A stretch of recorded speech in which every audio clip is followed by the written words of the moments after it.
사순절 기간을 맞이했습니다. 우리 믿음과 영성이 더욱더 깊어지고 경건해지는 믿음의 성도들 되시기를 주님의 이름으로 축원합니다.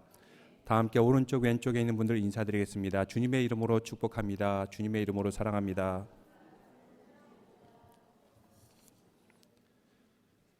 여러분, 사순절은 어떤 기간입니까? 사순절의 의미는 40일을 의미하는데 부활절 전 40일을 의미하고 있습니다. 성경에서 40은 상징적인 숫자입니다. 이스라엘 백성들이 광야에서 40년을 보내고 또 모세가 율법을 받기 전에 40일간 금식을 하였습니다. 오늘 우리가 읽은 말씀에서 예수님께서는 40일 동안 금식 기도하면서 사탄의 시험을 받으셨습니다. 40이라는 숫자는 하나님의 목적을 위해서 준비하는 기간입니다. 우리가 사순절을 맞이하여 모두가 십자가의 주님의 길을 묵상하며 이번 사순절 기간 동안에 우리의 인생이 조금이라도 더 거룩해지는 영성의 기간이 되시기를 바랍니다. 사순절을 전통적으로 잘 지키는 그 유럽에서는 어떤 나라들은 사육제라는 것을 합니다. 카니발 축제, 여러분 들어보셨죠? 이런 유명한 축제들이 있는데 이것을 하는 이유가 있습니다.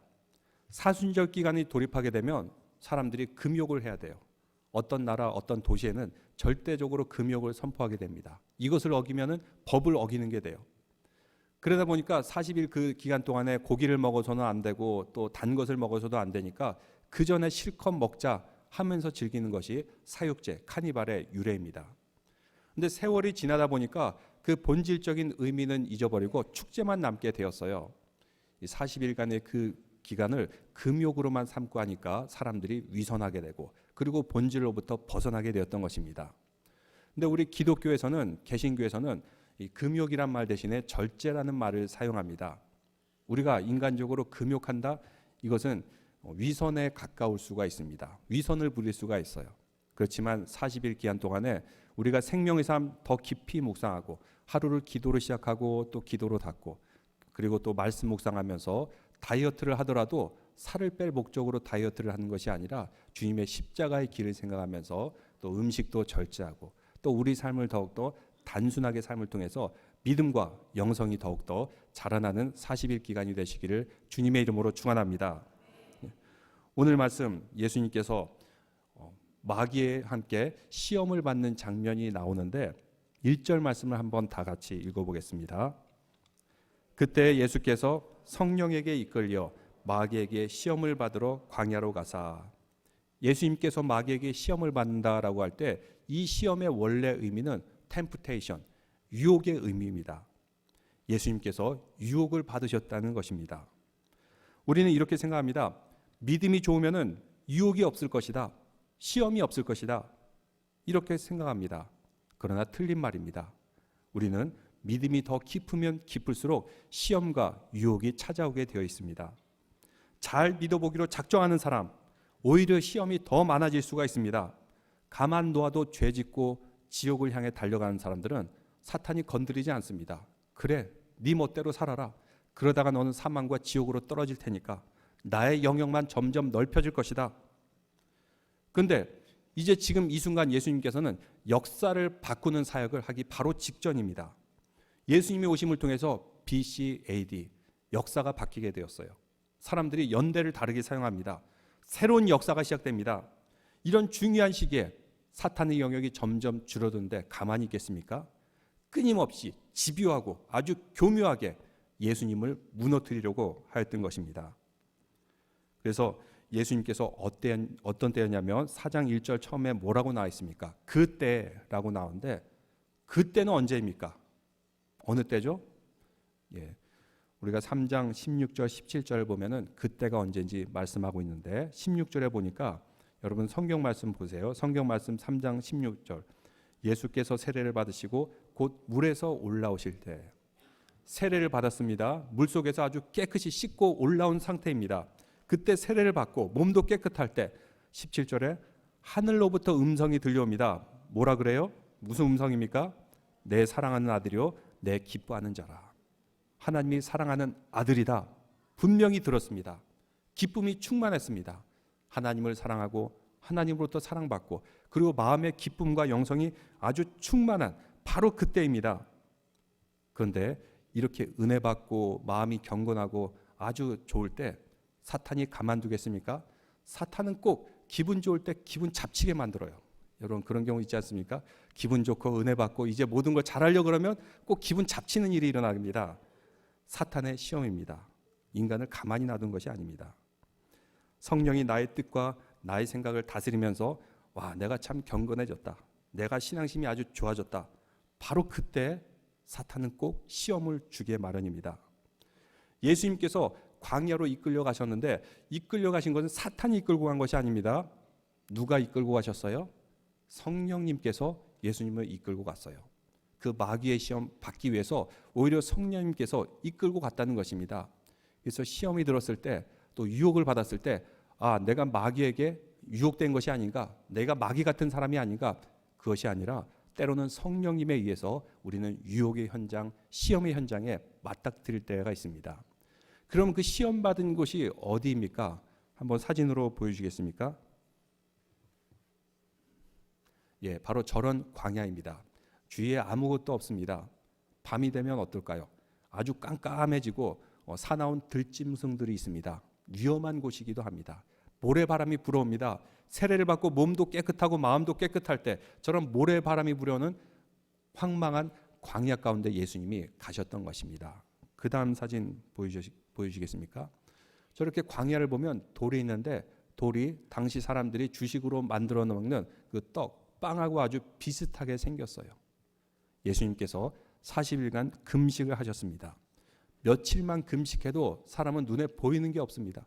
보이는 것마다 먹고 싶은 생각뿐이에요. 근데 40일간 예수님께서는 금식하셨어요.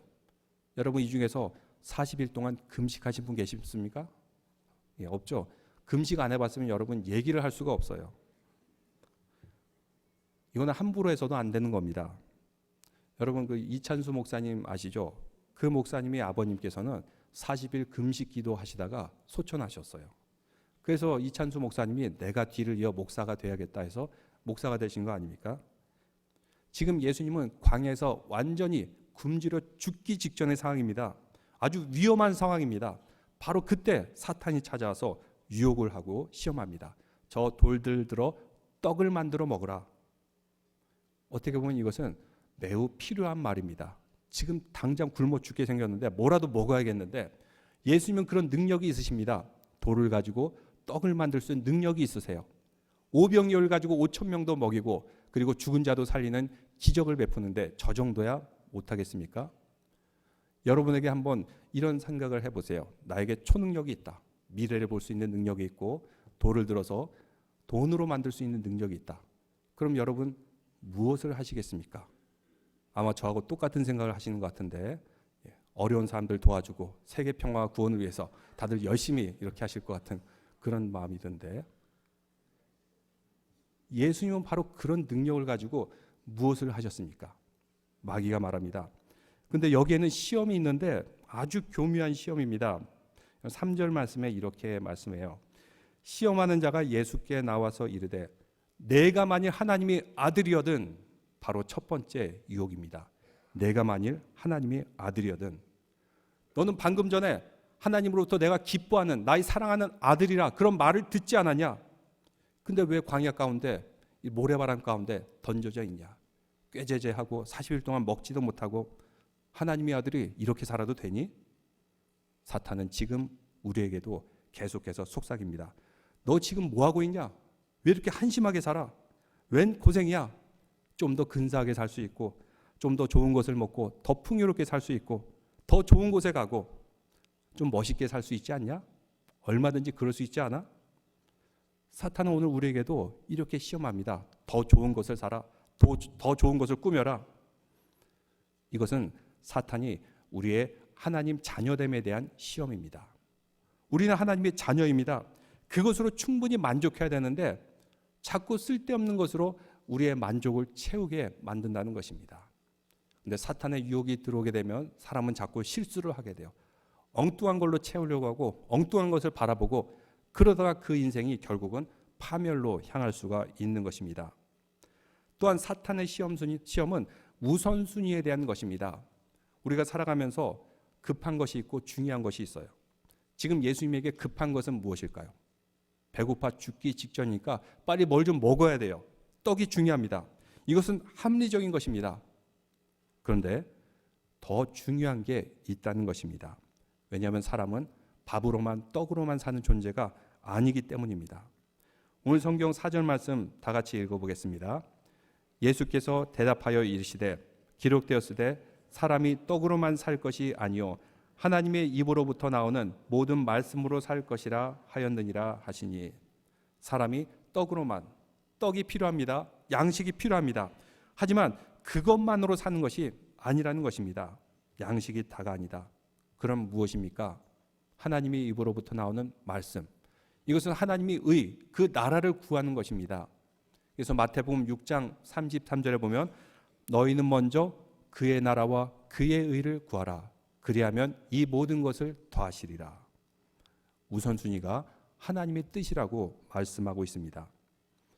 그러면 다른 모든 것, 양식이나 다른 모든 것은 저절로 얻어질 것이다. 근데 여기에 대한 믿음이 없을 때 우리는 항상 급한 것을 먼저 찾게 됩니다. 여러분 살아가면서 급한 것들이 있지 않습니까? 문제들이 많아요. 경제적인 문제, 건강에 대한 문제, 항상 급한 문제들은 우리에게 닥쳐오기 마련입니다. 또 우리에게 중요하지만 가치 있는 일이 있습니다. 아주 급하진 않아요. 근데 중요하고 가치 있는 일들이 있습니다. 지금 이 시간 예배 나오는 일, 우리에게 매우 중요한 일인 줄로 믿습니다. 매우 가치 있는 시간인 줄로 믿습니다. 우리의 일상에 하나님 뜻을 생각하면서 가장 가치 있는 것을 찾아 나가고 선택하는 것, 바로 그것이 하나님의 뜻을 구하는 길입니다. 그런데 사탄은 특히 분주한 우리 마음 가운데 끊임없이 유혹을 합니다. 중요한 일 조금 미뤄. 그리고 급한 일부터 해라. 빨리 급한 일부터 해야지. 떡 문제를 해결해라. 급한 거 해결하라. 사탄은 그러면서 우리가 중요한 일을 하지 못하게끔 우리의 시선을 돌려버립니다. 물론 급한 일들 해내야 됩니다. 그런데 급한 일들만 하다 보면 나중에 무슨 문제가 생길까요? 급한 일들만 하다 보면 우리는 죽을 때까지 급한 일만 눈에 보일 것입니다. 이렇게 하다 보면 나중에 죽기 전에 놓친 것들이 많아서 후회하고야 말 것입니다. 그래서 사탄은 끊임없이 우리에게 시험합니다. 좀 바쁘게 살아라. 좀 분주하게 살아라. 급한 것부터 먼저 해라. 물론 우리는 부지런히 열심히 살아야 됩니다. 그런데 급한 것 때문에 중요한 것을 놓치고 살지 않았는지 우리는 생각해 봐야 될 문제입니다. 성경에서는 떡을 부정하지 않습니다. 물질을 부정하지 않아요. 그런데 인간이 떡으로만 사는 존재가 아니라는 것입니다. 예수 믿고 신앙심이 좋으면 떡이 필요 없다, 물질이 필요 없다, 그 얘기가 아닙니다. 정말 우선순위에 두어야 될 것은 하나님께서 원하시는 것, 하나님의 뜻, 그 뜻이 이루어지는 믿음의 성도들 되시기를 바랍니다. 여러분 얼마나 머리가 지금 복잡하신 분도 많으십니까? 해야 될 일도 많고 또 최근엔 텍스 시즌이라서 벌써 다 끝내셨는지는 모르겠지만 이것저것 일들이 많을 것입니다. 오늘 같은 경우 1시간 더 당겼는데 이렇게 시간도 조금 더 자야 되는데 하는 그런 생각도 있는지 모르겠습니다. 그렇지만 아무리 급해도 내가 하나님의 말씀으로 시작하고 말씀으로 한 주를 열어가는 그 시간, 이것은 매우 중요한 시간입니다. 사순절 기간을 보내면서 무엇보다도 우리 믿음의 성도들은 말씀으로 하루를 열어가고 하루를 닫는 그런 훈련을 하는 믿음의 성도들 되시기를 바랍니다. 그런데 이 순간 예수님께서는 일단 배고프니 떡을 만들어 먹으라는 마귀의 시험을 듣습니다. 예수님은 어떻습니까? 얼마든지 돌을 가지고 떡을 만들어 먹을 수 있는 능력이 있으세요. 물로 포도주를 만들고 오병이어로 5,000명을 먹이고. 근데 만약 예수님께서 정말 이제 급해서 배가 고파서 돌로 떡을 만들었어요. So what? 그래서 도대체 어쨌다는 것입니까? 그러면 무슨 문제가 생길까요? 왜 이것이 시험이 될까요? 급한데 빨리 배고픈 거 채우는데 이게 뭐 큰 죄악입니까? 나쁜 일입니까? 근데 만약 예수님께서 이때 마귀 사탄의 말을 듣고 돌로 떡을 만들었어요. 그러면 어떤 일이 벌어졌을까요? 이 모습을 본 마귀는 사람들에게 막 소문을 내고 다닐 겁니다. 봐라, 이 사람은 돌을 가지고 떡을 만들 수 있는 아주 놀라운 사람이다. 이 사람이 바로 너희의 양식 문제를 다 해결해 줄 것이다. 이 사람이 너의 그 모든 경제 문제를 해결해 줄 것이다. 이러면서 소문이 날 겁니다. 그러면 사람들이 예수님을 볼 때 어떻게 볼까요? 아, 저 사람이야말로 왕으로 삼아야 된다. 저 사람이야말로 우리의 지도자로 삼아야 된다. 막 추대를 할 겁니다. 그러면 예수님께서는 십자가의 길을 걸어갈 필요도 없습니다. 사람들이 십자가에 절대로 못을 박으려 하지 않을 것입니다. 왜 예수님께서 십자가의 길을 걸어가게 됐습니까? 왜 그로 인해서 역사가 변화됐습니까? 지난 시간에 제가 성전의 제단을 보여주면서 예수님께서 단번에 제사의 희생 제물이 되셨다고 제가 말씀드렸습니다. 우리 모든 인류의 죄를 구원하기 위해서 십자가에서 단번에 희생제가 됨을 통해서 우리는 모든 죄악과 사망 권세로부터 다 구원을 얻게 되었습니다. 근데 예수님께서 그 십자가의 길을 걸어가지 않게 되면은 우리는 구원과 소망의 길을 더 이상 걸어갈 수가 없는 것입니다. 예수님으로 하여금 십자가의 길, 대속의 길을 걸어가지 못하게 하려는 사탄의 교묘한 전략이었던 것입니다. 우리 성도들도 이렇게 보면은 참 열심히 살아요. 근데 그 살아가는 과정 가운데 고통이 있어요. 급한 일들이 생깁니다. 어려움을 당합니다. 근데 그럴 때 어떤 사람은 이것 때문에 괴로움과 고통 때문에 찌들어 가지고 순수하던 마음이 이렇게 비틀어지는 것을 보게 됩니다. 찌그러지는 것을 봐요. 근데 어떤 사람은 이렇게 어려우면 어려울 때일수록 말씀을 사모합니다. 계속 하루를 말씀으로 시작하고 말씀으로 닫고 그리고 기도하면서 하나님 앞에 나오고 그러면서 하나둘씩 극복해가 나가는 그런 얘기를 들을 때 저도 참 마음이 뿌듯해지고 참 흐뭇해지고 그런 분들을 통해서 하나님의 나라와 그 의가 점점점 확장되어 가는 것을 보게 됩니다. 우리 믿음의 성도들은 물론 우리는 물질 문제, 양식의 문제로부터 자유로울 수는 없어요. 그렇지만 우리가 가장 우선으로 생각해야 될 것, 최선으로 생각해야 될 것 무엇입니까? 하나님의 나라와 그 의를 먼저 생각함을 통해서 주님의 뜻을 이뤄가는 믿음의 성도들 되시기를 주님의 이름으로 축원합니다. 우리는 인생의 광야를 걸어가면서 어떤 반응으로 걸어갑니까? 때로는 우리 인생이 광야에 놓일 때가 있습니다. 근데 이스라엘 백성들은 40년 광야 기간 동안에 이것이 힘들어가지고 원망하고 불평합니다. 그래서 광야에서 다 쓰러져 죽습니다. 근데 가나안 땅에 도달한 사람이 있습니다. 여호수아와 갈렙, 심지어는 모세도 이것을 통과하지 못했어요. 그렇지만 여호수아와 갈렙, 그 둘은 믿음이 있었기 때문에 끝까지 광야를 완주할 수가 있었던 것입니다. 우리도 인생의 광야 가운데 악한 사탄 마귀가 끊임없이 시험할 것입니다. 떡을 먼저 찾아라. 네가 정말 하나님의 아들이 맞느냐? 너 하나님의 아들인데 이렇게 살아도 되느냐? 끊임없이 사탄이 시험할 것입니다. 그럴 때일수록 우리는 주님의 나라, 그 의를 먼저 생각하고 이르는 믿음의 성도들 되시기를 주님의 이름으로 축원합니다. 다음으로 사탄은 예수님을 성전 꼭대기로 데리고 갑니다. 6절 말씀을 다 같이 읽어보겠습니다. 이르되 내가 만일 하나님의 아들이어든 뛰어내리라 기록되었으되 그가 너를 위하여 그의 사자들을 명하시리니 그들이 손으로 너를 받들어 발이 돌에 부딪히지 않게 하리로다 하였느니라. 그 다음에 사탄이 또 유혹을 하는데 성전 꼭대기로 데리고 갑니다. 우리가 지난 시간에 배운 그 솔로몬의 성전은 우리 교회보다 좀 큰 그런 크기입니다. 근데 예수님 당시의 성전은 헤롯이 지은 성전인데 지금보다 훨씬 더 큰 높이가 한 20m 넘는 아주 높은 성전입니다. 그리고 그 넓이가 미식축구장 20개가 들어갈 만큼 매우 크고 웅장한 많은 사람들이 왔다 갔다 하고 모이는 그런 곳이 헤롯이 만든 성전이에요. 그런 가운데 사탄이 예수님을 위로 데리고 올라갑니다. 그래서 뭐라고 합니까? 여기서 뛰어내리라. 그럼 네가 하나도 다치지 않을 것이다. 시편 말씀을 아주 교묘하게 비틀어서 예수님께 적용하려고 합니다. 그래서 이단이 그렇습니다. 이단이 성경 말씀을 인용하긴 하는데 뭔가 이렇게 교묘하게 비틀어가지고 사람을 엉뚱한 행동을 하게 만들어요. 교주를 하나님 모시듯이 모시게 만들어요. 이것이 바로 이단입니다. 사탄도 유혹할 때 그냥 유혹하지 않습니다. 하나님의 말씀을 교묘하게 비틀어가지고 예수님을 유혹합니다. 시험합니다. 그럴듯해 보입니다. 높은 성전 꼭대기에서 뛰어내리게 되면 사람들은 더 이상 저 악한 왕 헤롯을 바라보지 않을 것이다. 예수님만 바라보게 되겠죠. 그리고 그 가운데 예수님께서 사람들 앞에 인기가 많으면 어떻게 되겠습니까? 많은 사람들이 따라다닐 것입니다. 왜요? 신기하니까, 호기심이 있으니까 그 동기를 완전히 비틀어 버립니다.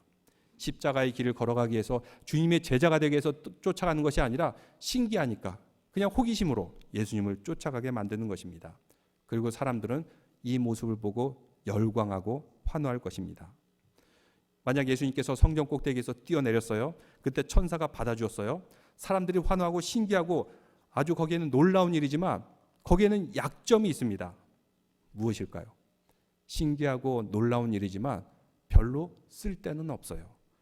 여러분, 기적을 본다고 사람이 변화됩니까? 기적을 본다고 성숙해집니까? 기적을 보고 구원을 받습니까? 기적이 나타난다고 교회가 좋아집니까? 최근에 이렇게 보면 한때 기적이 나타났던 교회들이 잘못된 길로 가가지고 얼마나 큰 죄악을 저지른 모습도 볼 수가 있습니까? 이렇게 신기한 일, 기적 그 자체는 마치 자극과 같아요. 여러분, 마술을 보게 되면은 제가 한번 이렇게 아는 분이 마술을 배워가지고 하는 걸 봤는데 신문지를 쫙쫙쫙 찢어가지고 아주 잘게 쓸더니 이거를 쫙 피니까 어느새 신문지가 멀쩡한 신문지가 되어가지고 쫙 펴지는 것을 보고 와, 신기하다 이렇게 생각했어요. 근데 또 다른 데서 이렇게 신문지를 가지고 마술을 보여줘요. 그때도 신기할까요? 전혀 신기하지 않아요. 또 그거 했구나, 또 저거 했구나. 이렇게 신기한 것은 특징이 더 많은 자극, 더 높은 강도의 자극을 원한다는 것입니다. 그런데 우리의 신앙생활은 어떻습니까? 매일 읽는 말씀, 기도, 묵상 놀랍고 신기합니까? 재미있습니까? 매번 똑같은 형식으로 드리는 예배, 매일같이 읽는 성경, 여기에 뭔가 신기한 것이 있습니까? 신기하지 않아요. 단조로워 보입니다. 마치 광야를 걸어가는 것 같아요. 하지만 이것은 우리에게 매우 가치 있는 일입니다. 우리 교회를 위해서 섬기고 항상 이렇게 성가대 연습을 하고 음식을 준비하고 또 여러 가지 시설을 관리하고 봉사하고 수고하는 그런 모습, 신기합니까? 신기하진 않아요. 단조로운 일입니다. 남들이 알아주던 알아주지 않던 묵묵히 자기가 맡은 일을 충실히 수행해내고 또 남들은 못 보았지만 내가 보았던 그 일을 메꾸기 위해서 남몰래 봉사하고 섬기는 그런 손길들, 신기하진 않아요. 뭔가 대단해 보이진 않습니다. 바로 이것이 사탄의 시험입니다. 너의 인생 그렇게 남들이 알아주지 않는 것 하지 마. 남들이 알아주는 곳에 가. 남들이 신기하다고 하는 곳으로 가. 이것이 바로 사탄의 시험입니다. 사탄이 원하는 것, 너는 좀 인기 있는 사람이 되어봐. 사람들로부터 명예도 얻고 사람들이 너를 뭔가 썸바디로 알아주길 원하는 그런 자리로 가라. 이것이 항상 사탄이 우리에게 주는 교묘한 시험입니다. 그래서 우리는 재미는 없더라도 성숙하기 위해서 지속적으로 지속적으로 말씀을 묵상하고 또 기도하고 우리 믿음과 영성을 성장하기 위한 그 기간 동안 인내하는 것이 필요합니다. 예전에 제가 어느 자매로부터 결혼에 대한 상담을 받은 적이 있습니다. 그 자매가 만나는 남자는 신실한 형제예요. 그리고 레지던트고 앞으로 의사가 될 장래가 촉망된 그런 형제예요. 근데 그런 남자에게 단점이 있어요. 너무 사람이 재미가 없다는 거예요. 아무 재미가 없어요. 나를 재밌게 해줬으면 하는데 재미도 없고 이벤트도 안 해주고. 그래서 이런 남자가 결혼하면 얼마나 지루하고 재미없을까 이 생각을 하고 있더라고요. 근데 제가 봤을 땐 그 형제가 참 재미는 없어 보여도 꾸준하고 성실해요. 그래서 그런 자리까지 가지 않았나 그런 생각이 들었는데 제가 이렇게 얘기했습니다. 좀 약간 심한 말을 했는데 순화시켜서 얘기하자면 그렇게 남 재미있게 하고 즐겁게 해주는 남자는 너만 즐겁게 해주지 않을 거다. 다른 여자들한테도 그렇게 다 잘해주면서 즐겁게 해줄 거다. 너무 이렇게 재미있는 거 찾지 마라. 바로 그런 사람이 진짜 남자다. 그런 사람이 너만을 바라보면서 성실하게 가정생활도 잘할 것이다. 라고 했더니 이 자매가 깜짝 놀라면서 아 그렇군요 하면서 그 형제와 결혼해서 지금 아주 잘 사는 그런 가정이 있습니다. 우리도 그렇습니다. 예수 그리스도를 믿고 따르는 그 길, 광야와 같이 지루하고 단조로워 보입니다. 또 우리 성도들 중에서도 성실하게 주님 사명 다하는 그런 성도들이 있어요. 남들이 알아주던 알아주지 않든 그냥 자기가 할 일을 하나님만 바라보고 하는 것입니다. 왜요? 나는 하나님이 자녀인 것을 확신하기 때문에. 하나님만 알아주면 되지 누가 알아줄 필요가 있겠습니까? 근데 사람 가운데는 때로는 영웅 심리가 있는 것 같아요. 누군가 알아봐 주길 바라고 내가 그래도 이 정도 한 게 드러나기를 원하고. 왜 그럴까? 왜냐하면 인간의 마음, 이걸 믿음과 말씀으로 채우지 않으면 허해요. 그래서 뭔가 좀 과시하고 싶은 마음, 사단은 끊임없이 집어넣고자 합니다. 너를 좀 드러내라. 사람들이 너를 좀 알아주도록 해라. 사탄의 교활한 시험입니다. 우리 믿음의 성도들은 하나님께서 알아주시는데 다른 뭐가 더 필요하겠습니까? 하나님께서 보시면 되는 거지 누가 알아주지 않는다고 섭섭합니까? 사람 중에 과시하려고 하는 것, 속이 허하기 때문이라고 이렇게 얘기하기도 합니다. 여러분, 직업군 중에서 가장 많이 중독증에 빠지고 우울증에 빠지는 직업, 여러분 무엇입니까? 딱 머리에 떠오르지 않아요? 배우들, 가수들. 이런 사람들은 가장 많이 약물 중독에 빠지고 우울증에 빠지는 것을 보게 됩니다. 왜 그럴까요? 이 사람들은 사람들의 환호를 받습니다. 열광을 받습니다. 그의 히어로 연기력을 보고 그 사람을 높게 봐줘요. 가수들의 노래를 듣고 감동하면서 그를 바라봅니다. 그런데 그가 역할을 했던 그 히어로의 역할, 그가 불렀던 노래 그 자체가 그 사람은 아니에요. 그는 노래를 부르는 것이고 연기를 하는 것뿐입니다. 실제의 나, 그리고 사람들이 바라봐주고 기대하는 나, 엄청난 갭이 있습니다. 그 갭이 공허한 겁니다. 험한 거예요. 그 간격을 메우기 위해서 약물 중독으로 환상으로 채우려고 그러고, 이것이 안 될 때는 우울증에 빠지는 것을 보게 됩니다. 그런데 그 사람에게 진실성이 있으면, 진실됨이 있으면 그는 과시하려 하지 않습니다. 그 자체로 만족합니다. 그런데 사탄은 말합니다. 내가 만일 하나님의 아들이거든, 내가 뭔가 썸바디거든, 이걸 드러내라, 증명해라. 하나님의 아들인데 뭘 이거를 드러낼 필요가 있겠습니까? 뭘 과시할 필요가 있겠습니까? 그래서 예수님께서 말씀하십니다. 7절 말씀 다 같이 읽겠습니다. 예수께서 이르시되 또 기록되었으되 주 너희 하나님을 시험하지 말라 하였느니라 하시니, 내가 하나님의 아들인데 이거를 뭐 감히 시험하려고 들겠느냐? 그것만으로 나는 충분히 만족하다. 우리 믿음의 사람들도 이러한 믿음이 필요합니다. 그래서 때로는 막 과시하고 드러내려고 하는 그런 사람들이 있어요. 그럼 그런 사람 보고 여러분 재수없다, 안 읽고 없다 이렇게 생각하지 마시고, 아, 저분은 속이 허하구나, 믿음이 필요하구나, 사랑이 필요하구나, 이렇게 보시면 됩니다. 왜? 내가 영웅이 아닌데 영웅인 척 하려고 하니 얼마나 공허하겠습니까? 우리가 주님의 자녀라면 절대로 과시할 필요가 없습니다. 또 성전에서 뛰어내리라는 것은 보이라는 시험인데, 우리가 믿는 신앙, 이것은 보이는 종교가 아니라 듣는 종교입니다. 그래서 쉐마, 이스라엘아 들으라, 들으라는 것입니다. 왜? 보이는 것은 다가 아니기 때문입니다. 여러분, 우리가 세상에 살면서 이것이 진짜인가 가짜인가 구별하는 방법이 있어요. 무엇일까요? 우리가 눈을 감았을 때 그때 사라지는 것들은 다 가짜입니다. 어떤 사람이 엄청나게 돈을 들여서 성형수술을 다 했어요. 화장도 가장 비싼 것으로 완전히 예쁘게 꾸몄어요. 근데 눈을 감으면 그 모습에 가치가 있을까요? 눈을 감았을 때 보여지지가 않아요. 드러나지가 않아요. 그러면 이것은 가짜입니다. 그냥 신기한 일일 뿐이지. 눈을 감았을 때 안 보이게 되면 이것은 가치가 없고 의미가 없습니다. 근데 눈을 감아도 사라지지 않는 것이 있습니다. 내가 베풀었던 사랑, 내가 일했던 그런 모든 사역, 그리고 내가 하였던 그 발자취, 이것은 눈을 감아도 계속 남아있게 됩니다. 눈을 감아도 사라진다고요? 그것은 가짜입니다. 또 가짜가 있는데 내가 하나님 만나기 바로 직전, 종말을 앞두기 직전에 사라지는 것은 다 가짜입니다. 건강, 이것도 다 가짜입니다. 종말 직전에는 다 사라지게 됩니다. 또 내가 가지고 있던, 손에 쥐고 있던 것, 종말 직전에 다 사라지게 됩니다. 그러면 이것은 본질적인 것은 아니라는 것입니다. 진짜는 아니라는 것입니다. 다 가짜입니다. 기적도 그렇습니다. 예수님께서 나사로를 살리셨어요. 그 살리신 목적이, 야, 사람들이 대단하다, 이것을 보이려고 살려준 것이 아닙니다. 성경에서는 그것을 표적이다, 하나님의 아들이신 것을 보여주고 또한 이것을 통해서 영생이 있음을 증거하려는 표적일 뿐입니다. 예수님께서 나사로를 살리셨습니다. 이것은 표적으로서의 기적입니다. 나사로는 나중에 어떻게 되었습니까? 또 죽었어요. 그는 죽을 수밖에 없는 인간이기 때문입니다. 건강, 그리고 내 손에 쥐고 있는 것들, 신기한 것들, 사람들을 놀래게 했던 것, 눈을 감을 때, 종말을 맞이했을 때 사라지면 이것은 다 가짜입니다. 이런 모든 것들은 사라질 것이라고 말씀하고 있습니다. 그렇지만 우리가 끊임없이 하나님을 사랑했고 이웃을 사랑했고 우리가 꾸준히 베풀었던 그런 하나님의 사역의 흔적들, 이것은 하늘책에 기록되어서 영원히 남을 줄로 믿습니다.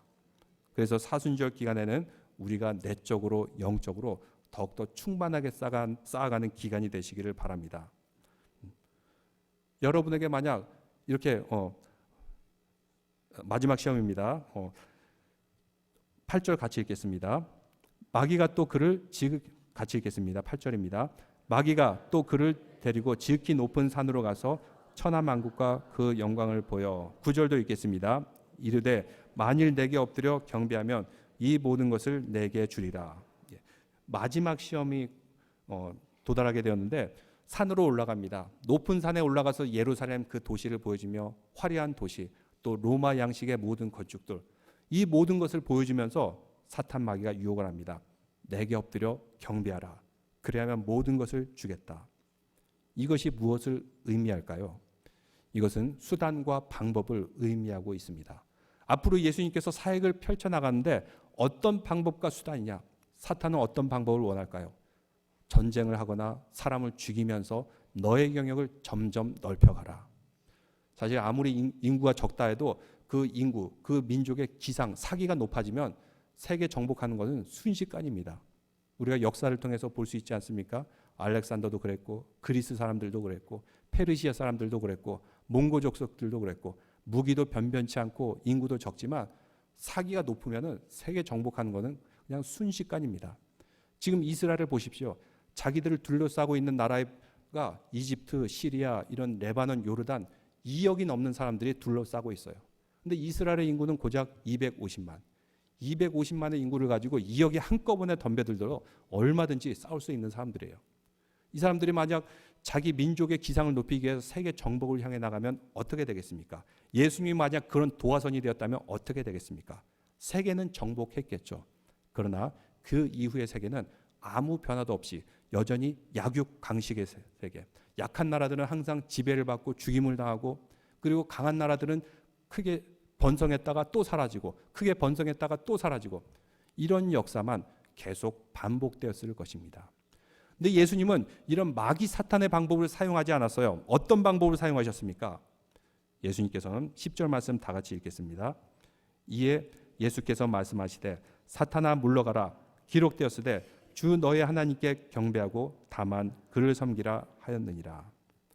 그 방법, 악한 사탄 마귀의 방법을 사용하는 것이 아니라 하나님을 경배하고 하나님을 섬기고 사람을 섬기는 방식으로 세상을 정복해 나가고자 하셨습니다. 그래서 예수님께서 군대를 동원하거나 정치력을 동원해서 세상을 다스리는 것이 아니라 그 나라 가운데 세워진 교회들을 통해서 나라를 변화시키고 사람들을 변화시킴을 통해서 하나님의 뜻이 그 나라를 통해서 계속해서 이어지게 하는 것입니다. 여러분, 만약 이 미국이라는 그 초강대국이 있는데 이 나라의 그 힘, 그 파워, 지금 러시아가 그런 파워와 힘을 가지고 있다면 세상은 어떻게 되었을까요? 생각만 해도 끔찍하죠. 만약 그 힘을 중국이 가지고 있다면 어떻게 됐을까요?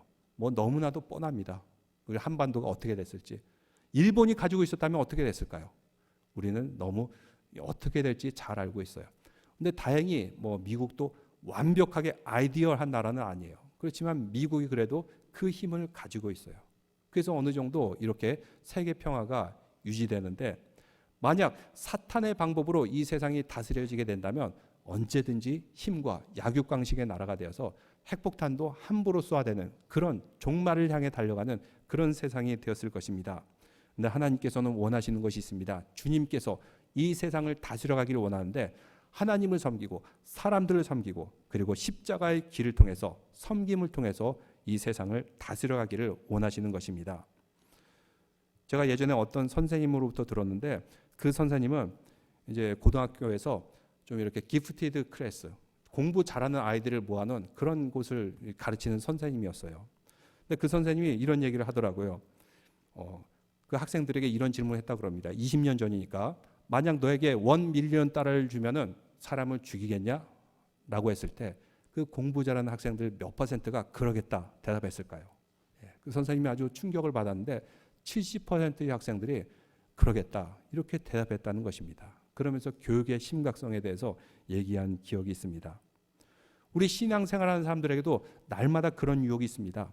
하나님의 방법을 택할 것이냐 아니면 악한 사탄마귀 방법을 택할 것이냐, 아니면 적당히 타협하며 살 것이냐, 끊임없이 우리에게 유혹이 오고 시험이 옵니다. 그럴 때마다 우리는 주님과 같이 말씀으로 이기시길 바랍니다. 너의 하나님을 경배하고 다만 그를 섬기라. 하나님의 뜻, 하나님의 방법으로 세상을 이겨나가는 믿음의 성도들 되시기를 주님의 이름으로 축원합니다. 제가 예전에 그래서 이런 글을 읽은 적이 있습니다. Who is your daddy? Who is your daddy? 어느 신학교 교수님이 쓴 글인데, 그 신학교 교수님이 휴가를 가면서 이 테네시 게틀린버그로 왔어요. 그분은 오클라호마에 사시는 분인데, 게틀린버그에서 휴가를 보내며 아침 식사를 하는데, 식탁에 이렇게 앉아서 식사를 와이프하고 같이 하고 있는데, 어떤 머리가 흰 나이 든 신사가 이 테이블 저 테이블 다니면서 사람들에게 말을 건네요. 여러분, 이 남부 지역에서는 그런 사람들 자주 볼 수 있지 않습니까? 항상 이렇게 모르는 사이인데도 아는 사람처럼 이렇게 친근하게 얘기하는 그런 분들. 교수님이 아내하고 귓속말로 얘기하면서 저 할아버지가 내 테이블로는 안 왔으면 좋겠는데 라고 했는데, 그 할아버지가 딱 그 테이블로 온 거예요. 오면서 뭐 이런저런 말을 겁니다. 테네시에 오신 거 환영합니다. 당신은 뭐 하시는 분이에요? 예, 저는 신학교에서 신학생들을 가르칩니다. 그랬더니 이렇게 얘기하더란 것입니다. 아, 신학교에 가르치는 설교하시는 그 교수님이군요. 제가 재미있는 이야기를 하나 들려드릴게요. 그래서 그 할아버지의 어린 시절의 이야기를 들려드린 것입니다. 게틀린버그는 알다시피 산악 지역이지 않아요? 거기서 그는 미혼모의 아들로 태어나게 되었어요. 홀어머니 밑에서 자라게 됩니다. 근데 거기까지는 좋았는데 그는 가는 곳마다 사람들이 질문하는 거예요. 예, 너희 아버지가 누구니? 너희 아빠가 누구니? 그게 그에게는 굉장히 스트레스가 됐던 거예요. 그러다 보니까 그 질문을 듣기 싫어서 사람들을 막 피해서 다니는, 숨어 다니는 그런 성격으로 자라게 됩니다. 근데 그는 교회는 꾸준히 나오는 그런 신실한 그런 어린아이였어요. 그가 12살이 되었을 때입니다. 그는 예배 드리면 축도 끝나자마자 바로 뛰어나옵니다. 사람들하고 마주치기 싫어서. 근데 그날따라 이렇게 새로운 목사님이 오시게 됐는데 축도를 마치고 바로 나가려는데 그 목사님이 먼저 입구에 와서 기다리고 있는 거예요. 그래서 악수를 하면서 그 목사님 입장에서도 얼마나 기특해요. 그 어린 소년이 꾸준히 예배드리는 거. 그러면서 이렇게 물어봅니다. 얘야, 너희 아버지가 누구니? 또 아버지를 물어봐요. 근데 주위 사람 분위기가 썰렁해져요. 그 목사님이 직감했던 거죠. 아, 내가 말을 잘못 꺼냈구나. 그러면서 이렇게 다시 얘기했다고 합니다. 얘야, 나는 너의 아버지가 누군지 알겠다. 너희 아버지 하나님이구나. 그래, 앞으로 너는 하나님의 위대한 아버지 자녀니까 하나님의 아들로서 당당하게 살아가려거나, 이렇게 얘기를 해줬다 그럽니다. 이 말을 듣고 그 소년이 처음으로 웃을 수 있었다고 합니다. 그 문을 나오고 나서 이제 그는 완전히 다르게 됩니다. 이전과 앞으로 다른 삶을 살게 되었어요. 사람들이 너희 아버지가 누구니? 라고 할 때마다 그는 예, 저희 아버지는 하나님이세요 하면서 당당하게 말하는 소년이 되었다고 합니다. 그 얘기를 하고 그 노인은 테이블을 떠나게 되었는데 그 사람들이 궁금했어요. 저 할아버지가 누구지? 하면서 웨이트레스에게 물어보니까 웨이트리스가 이렇게 말하더란 것입니다. 저 사람이요? 여기 있는 사람들 다 압니다. 그는 벤 후퍼, 테네시의 주지사였던 분이죠. 라고 이렇게 대답했다고 합니다.